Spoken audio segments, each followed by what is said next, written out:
From Washington, this is VOA News.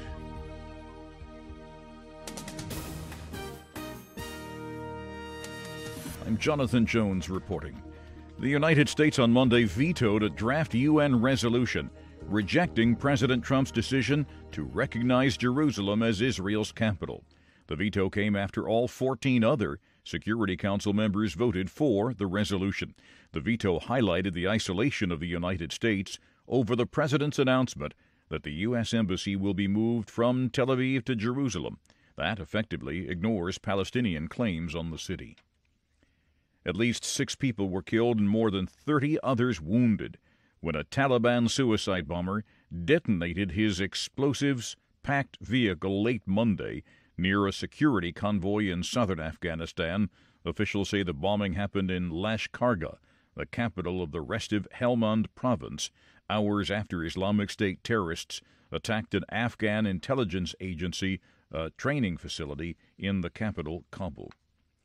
In Libya, the mayor of the coastal city of Misrata has been abducted and killed after returning from an overseas trip. There has been no immediate claim of responsibility.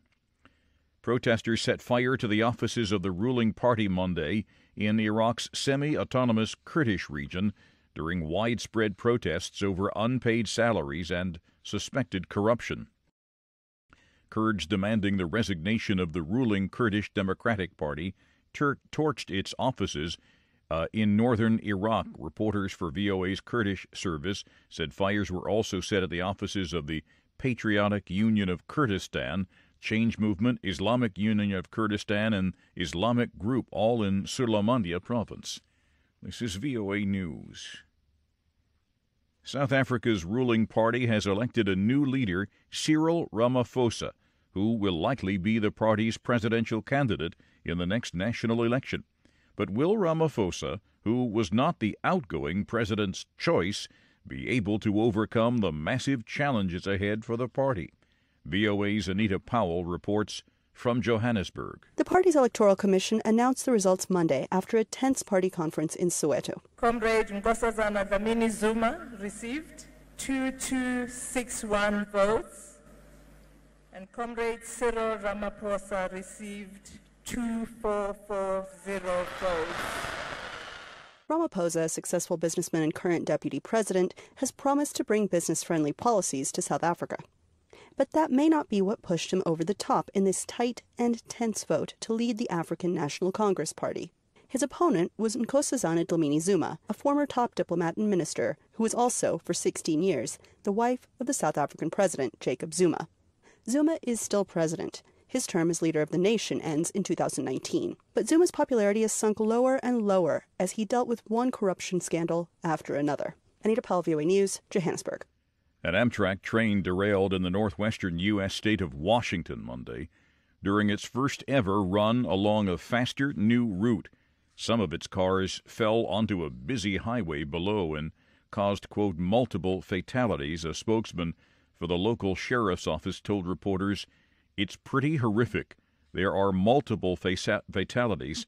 At this point, however, nobody in any of the vehicles below were killed. The fatalities are all contained to the train." Amtrak, the passenger train company, said that 78 passengers and 5 crew members were on board the train. A district court in California has temporarily halted the deportation of scores of Cambodians who face removal after being convicted of felony crimes. About 50 were scheduled to be sent back to Cambodia on Monday. Most fled to the U.S. as child refugees during or after the atrocities of the Khmer Rouge regime in the 1970s, but never obtained full American citizenship. Many of the detainees were born in refugee camps outside Cambodia after their parents fled the Khmer Rouge and have never been in Cambodia. There's more on these and other late-breaking and developing stories from around the world around the clock at voanews.com and on the VOA News mobile app. I'm Jonathan Jones reporting from the world headquarters of the Voice of America in Washington. That's the latest world news from VOA.